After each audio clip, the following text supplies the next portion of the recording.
नमस्कार, मैं सुकन्या सिंह आप सभी दर्शकों का अन्नदाता कार्यक्रम में स्वागत करती हूं। भारत प्राचीन काल से कृषि प्रधान देश है। यहाँ का किसान विश्व में सबसे अधिक परिश्रमी माना जाता है, जो अन्न पैदा कर सभी वर्गों की सेवा कर रहा है। मगर सबको भोजन खिलाने वाला किसान आज खेती बाड़ी के नवीन जानकारी के अभाव के कारण स्वयं भूखा रहता है। ऐसे ही किसानों की प्रगति के लिए हम खेती बाड़ी से जुड़ी हुई बहुत सी नई और लाभकारी जानकारियां लेकर हर रोज सुबह आपसे मिलने के लिए आते हैं। तो चलिए कार्यक्रम शुरू करने से पहले देखते हैं क्या है आज के अन्नदाता में। हमारे प्रदेश के अनेक किसान भाई गर्मी के मौसम में कद्दू वर्गीय सब्जियों की खेती करके अच्छा लाभ कमाते हैं। अभी जो किसान तोरई लगाना चाहते हैं उनके लिए ये सही समय है। इसकी जानकारी के लिए मिलते हैं फल अनुसंधान केंद्र ईटखेड़ी जिला भोपाल के विषय विशेषज्ञ महेंद्र जड़िया से। आज हम किसान भाइयों गिलकी की खेती के बारे में चर्चा करेंगे, जिसमें हम सर्वप्रथम यदि बात करें कि किस तरीके से खेती करनी चाहिए तो पहले नंबर हम देखें कि भूमि का चयन करना चाहिए। तो भूमि का चयन के रूप में हम देखते हैं कि जो गिलकी की खेती है वो लगभग सभी तरह की भूमियों में इसकी खेती की जा सकती है। फिर भी यदि विशेष तरह की भूमि की बात करें तो बलुई दोमट मिट्टी में इसकी लिए सबसे उपयुक्त भूमि होती है, जिसमें जल में जीवाश्म युक्त और एवं जल निकास की अच्छी व्यवस्था हो, उसमें हम इसकी खेती कर सकते हैं। फिर इसके बाद हम बात करें कि खेत की तैयारी किस तरीके से करना चाहिए। खेत तैयारी पर विशेष ध्यान देना होता है, जिसमें खाली खेत में सबसे पहले एक गहरी जुताई करें। उसके बाद अवांछित फसल के अवशेषों को खेत से बाहर निकालकर नष्ट कर दें। इसके बाद 150 से 200 क्विंटल गोबर की खाद प्रति हेक्टेयर की दर से खेत में डालकर 2 बार उथली जुताई करें। इसके बाद मिट्टी की जांच के आधार पर उर्वरकों का प्रयोग करें। गोबर की खाद को डालते हुए हम इसको, और इसके साथ जो हम उर्वरक के रूप में हम जो खाद देते हैं तो नाइट्रोजन की जो मात्रा है वो 120 किलोग्राम पर हेक्टेयर, फास्फोरस की जो मात्रा है वो 100 किलोग्राम पर हेक्टेयर, और जो पोटास की मात्रा है वो 80 किलोग्राम पर हेक्टेयर के हिसाब से देते हैं। तो नाइट्रोजन की मात्रा को हम लगभग जितनी भी मात्रा देना है उसकी हम आधी मात्रा को हम बुवाई के समय देते हैं, और जबकि फास्फोरस पोटास की जो मात्रा है वो हम पूर्ण रूप से दे देते हैं। पर यदि हमारी जो नाइट्रोजन की जो मात्रा जो आधी बची हुई है उसको हम बराबर 2 भागों में बांट लेते हैं, जो शेष मात्रा बची हुई है, और उसको 3 से 4 जब हमारी पत्तियां निकलने लगती हैं हमारे पौधे में उस समय पे आधी मात्रा को हम दे देते हैं, जो शेष बची हुई मात्रा है। और फिर उसके बाद जो हमारी अंतिम जो मात्रा बची हुई है उसको हम फूल आने के समय पर हम पूर्ण रूप से उसमें दे देते हैं, जिससे हम देखते हैं कि हमारी जो फसल है वो अच्छी तरीके से वृद्धि करती है।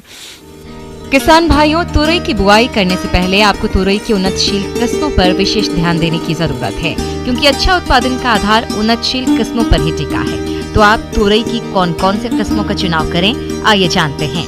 इसकी जो उन्नत किस्में हैं तो उन्नत किस्मों के रूप में हम पूसा चिकनी, कल्याणपुर चिकनी, या सदाबहार, या अर्का सुमित, अर्का सुजात नामक जो किस्में हैं, इस तरह की जो किस्मों का हम चयन करके यदि हम बुवाई करते हैं तो हमें लगभग अच्छा उत्पादन और अच्छी वृद्धि होगी, जिससे हमारे किसानों को आर्थिक लाभ के रूप में हम प्राप्त कर सकते। फिर इसके बाद हम बात करें बीज की, तो बीज के रूप में हम देखते हैं कि हमको तो जो गिलकी की खेती है उसमें हमको लगभग 3 से 4 केजी के लगभग प्रति हेक्टेयर के हिसाब से हमको बीज की आवश्यकता पड़ती है।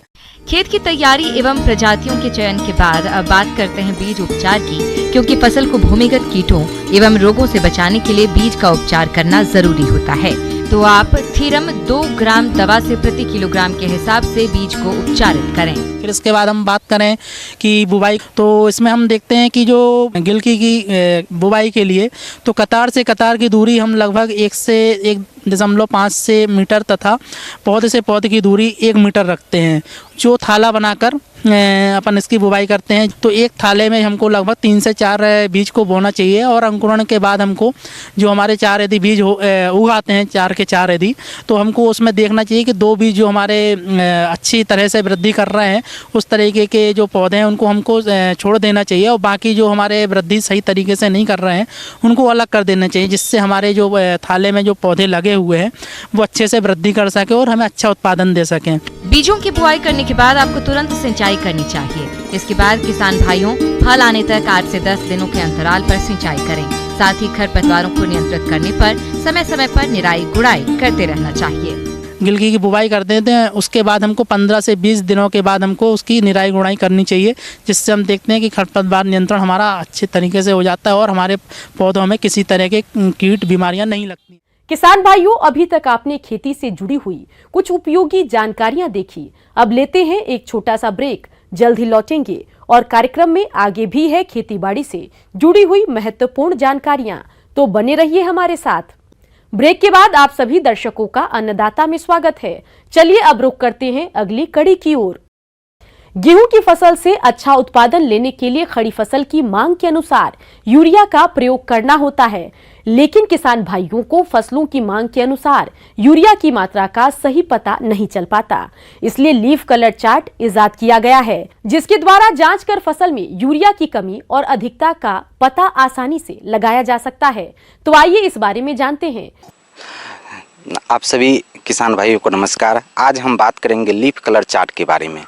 तो किसान भाई, आप जब भी जो इरिगेशन करते हैं, जैसे गेहूं में जो है जब सिंचाई करते हैं तो सिंचाई के बाद हमको यूरिया डालना पड़ता है। तो किसान गलतफहमी के चलते क्या होता है कि अधिक यूरिया खेत में डाल देते हैं, जिसके कारण हमारा पर्यावरण भी प्रदूषित हो जाता है और खेत में जो है कीट और बीमारी का प्रकोप बढ़ जाता है और दूसरे पोषक तत्व का भी कमी होता है। इसीलिए अगर आप सही ढंग से यूरिया का यूज करेंगे खेत में तो उससे क्या होगा कि पैदावार भी बढ़ जाएगा और प्रदूषण भी नहीं होगा। तो इसके लिए आता है एक लीफ कलर चार्ट है। यह एक प्लास्टिक स्केल है जो बहुत ही आसान है और इसका मार्केट वैल्यू केवल 100 रुपये के आसपास आता है, जो आप जो खाद बीज के दुकान पर आप ले सकते हैं।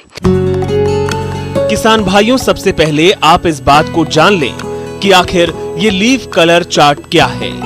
लीफ कलर चार्ट एक ऐसा पत्रक है जो कि कृषि वैज्ञानिकों ने विभिन्न फसलों पर शोध कर पौधों की उर्वरक की मांग के अनुसार पत्तियों के रंगों को देखते हुए बनाया है। इसके रंगों की तुलना पौधे की पत्तियों के रंग से करने पर फसल में उर्वरक की कमी और अधिकता का पता लगा सकते हैं।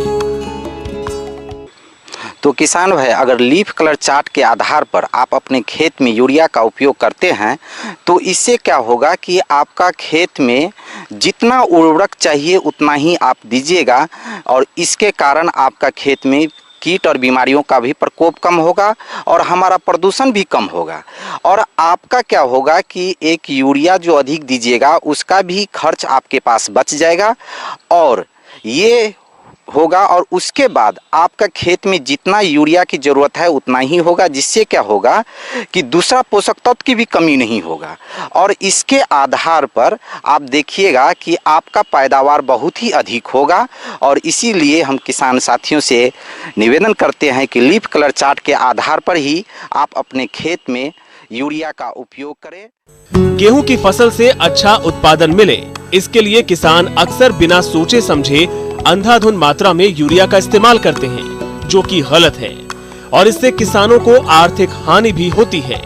इस हानि से बचने के लिए किसान लीफ कलर चार्ट की सहायता से फसल की उर्वरक मांग के अनुसार उसका प्रयोग कर सकते हैं। और आइए अब जानते हैं लीफ कलर चार्ट की प्रयोग विधि के बारे में।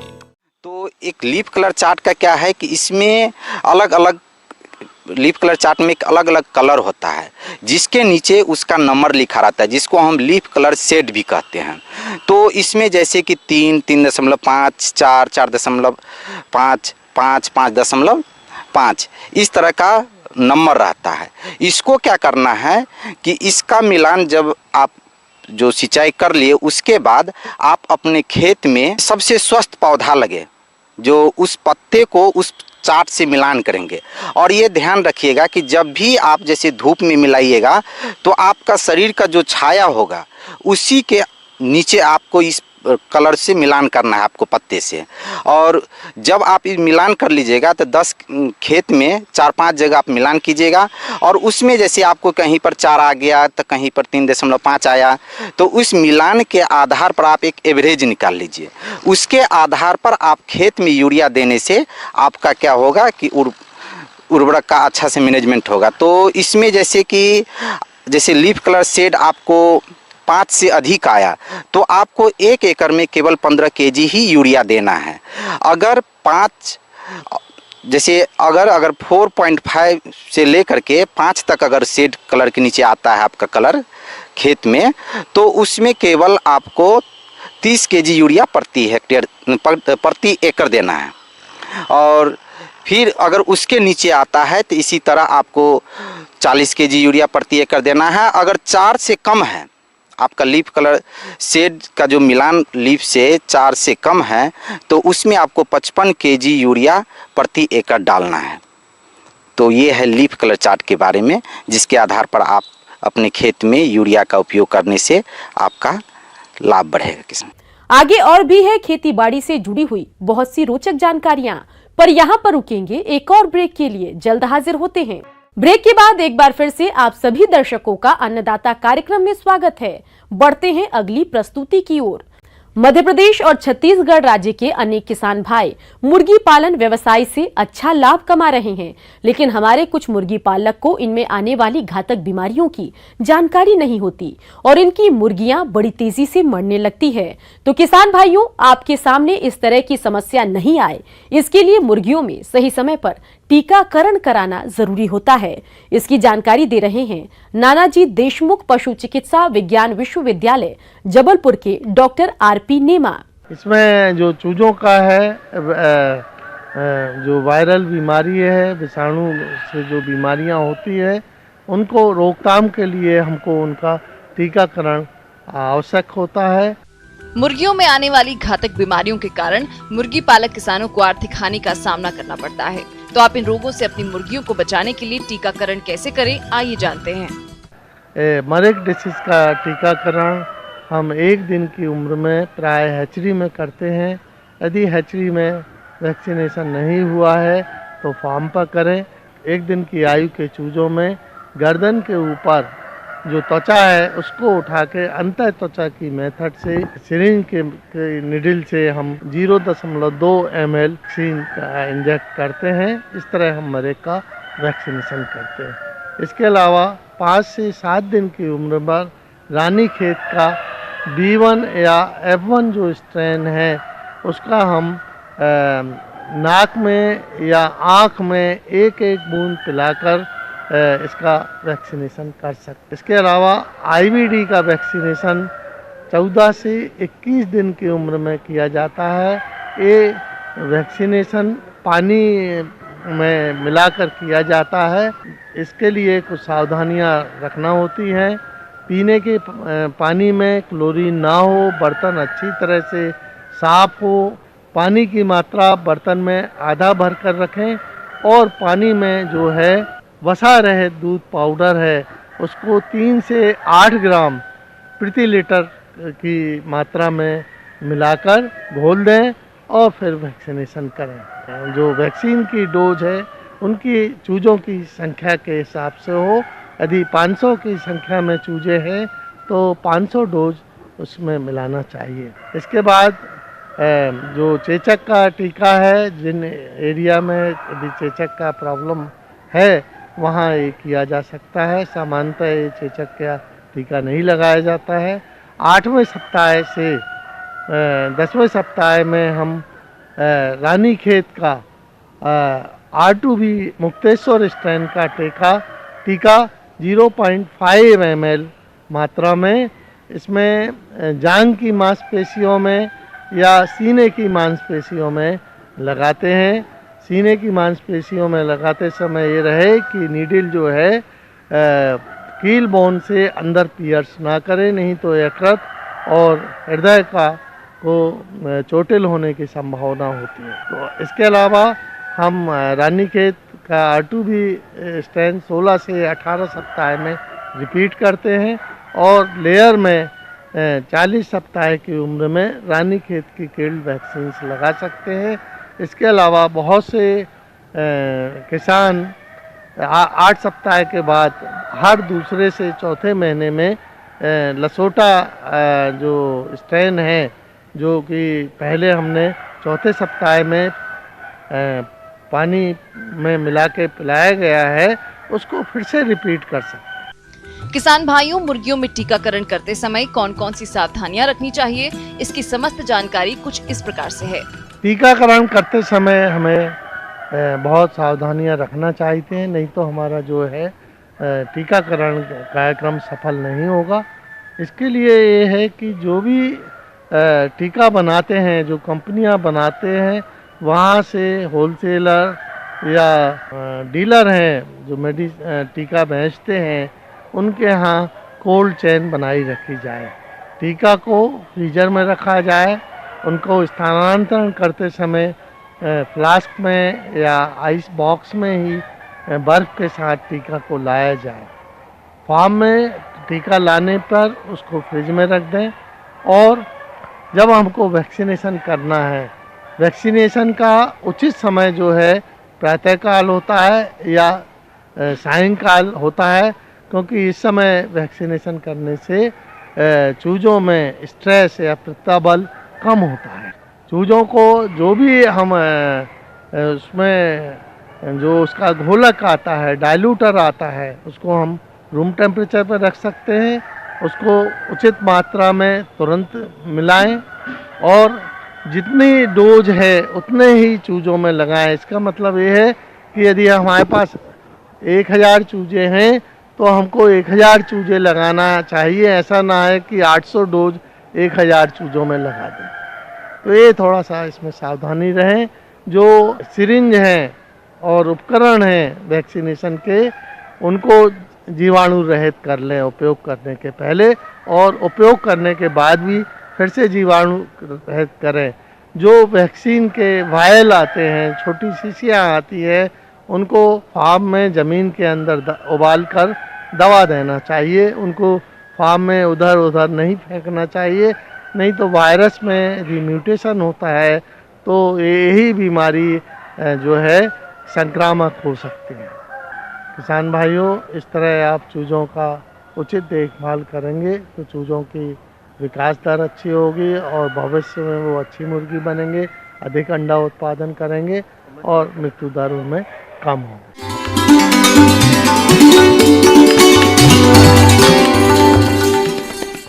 अन्नदाता हेल्पलाइन निशुल्क फोन संपर्क सेवा के माध्यम से आपके द्वारा पूछे गए प्रश्नों में से 1 या 2 महत्वपूर्ण प्रश्न को हम अपने कार्यक्रम में शामिल करते हैं। इसी के तहत आज का चयनित प्रश्न और उसका जवाब इस प्रकार है।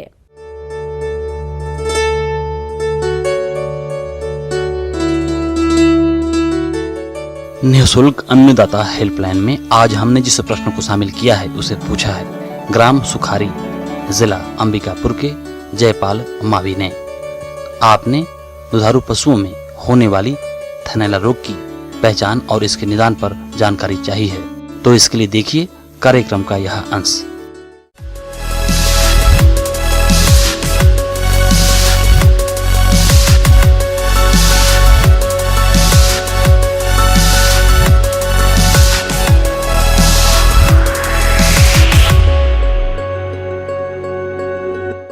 किसान भाइयों नमस्कार।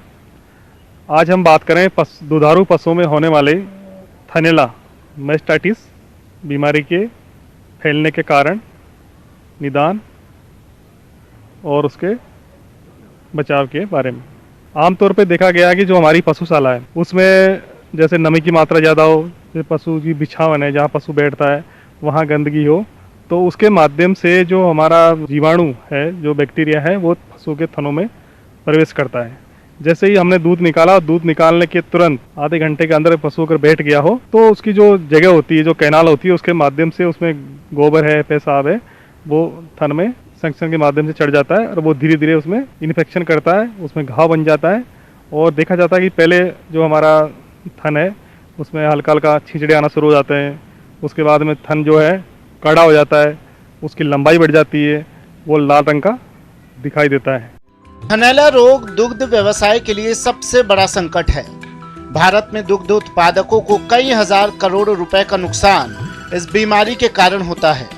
पशुपालक भाइयों, जैसा कि नाम से ही विदित है, यदि पशु के थन ही खराब हो जाएंगे तो ऐसे पशु से क्या उत्पादन मिलेगा, इसका अंदाजा आप स्वयं लगा सकते हैं। थनैला रोग से ग्रसित पशु के दूध में खून आने लगता है, अयन का आकार बदल जाता है, दूध का फटा हुआ या दही के समान चिथड़े आने लगते हैं और ऐसे दूध को किसी काम में नहीं लिया जा सकता है।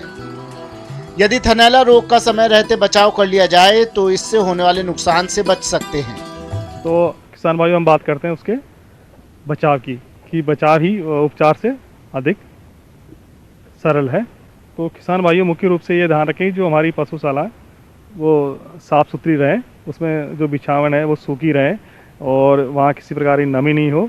इसी प्रकार जो हमारा दूधिया है वो भी ध्यान रखें कि उसको दूध निकालने से पहले, दूध निकालने के बाद हाथों को अच्छी तरह साफ़ करें। इसी प्रकार उसका जो अडर है, उसके जो टीट्स हैं, थन है, उनको भी अच्छी तरह साफ़ करें और दूध निकालने के बाद उनको जीवाणुनाशक जो KMNO4 है, लाल दवा है, उसका 1% सॉल्यूशन में उनको टिप करें तो उसमें थनैला होने की संभावना कम होती है। इसी प्रकार जो किसान भाई ये भी ध्यान रखें कि जो हमारी पशुशाला है समय समय जीवाणुनाशक दवाइयाँ छिड़कते रहें, उससे भी हमारा जो थनैला है उसका काफ़ी नियंत्रण होगा। उसकी कंप्लीट मिल्किंग होनी चाहिए।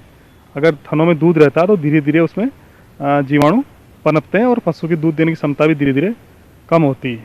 और ये एक छुआछूत की बीमारी है जो एक थन से दूसरे थन और एक पशु से दूसरे पशु में फैलती है।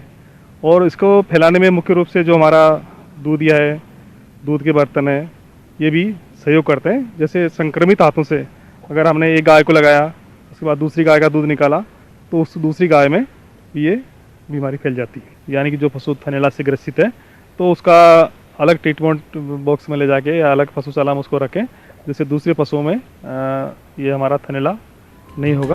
दूध व्यवसायी पशुपालकों के लिए थनैला एक चुनौती से कम नहीं है। थनैला रोग से पशुपालकों को बहुत हानि होती है। इसको समय पर पहचान कर पशु चिकित्सक की मदद से तुरंत इलाज करवाना चाहिए। इसी प्रकार अगर पशु किसी कारण से हमारा थनैला से ग्रसित हो जाता है तो उसके बचाव के लिए किसान भाई सबसे पहले तो ये करें कि जो हमारा पशु है उसको पशुशाला से अलग करें। उसके जो बीमार पशु के थनों से निकाला हुआ जो छींचड़े हैं, जो दूध है, उसको कहीं दूर फेंकें कि उससे हमारी पशुशाला में दूसरे पशुओं में संक्रमण नहीं हो सके।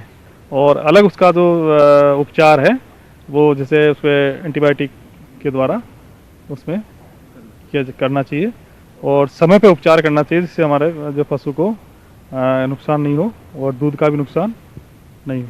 इसी प्रकार समय समय पर थनों की जो मेस्टाइटिस स्ट्रिप है उससे चेक करते रहें, जैसे पशु में थनैला का हमको पता लग जाएगा और समय पर उसका उपचार हो जाएगा। इस प्रकार किसान भाइयों जो मेरे द्वारा बताई गई बातों का आप ध्यान रखेंगे तो जो हमारे अधिक दूध देने वाले पशु हैं उसमें थनैला की बीमारी नहीं होगी और किसान भाइयों को जो थनैला के माध्यम से हानि होती है वो नहीं हो पाएगी और हमारा डेयरी का व्यवसाय एक लाभकारी व्यवसाय साबित होगा। अब आइए देखते हैं कल दिखाए जाने वाले कार्यक्रम की मुख्य झलकियां। बदलते मौसम में बकरियों का संतुलित आहार प्रबंधन,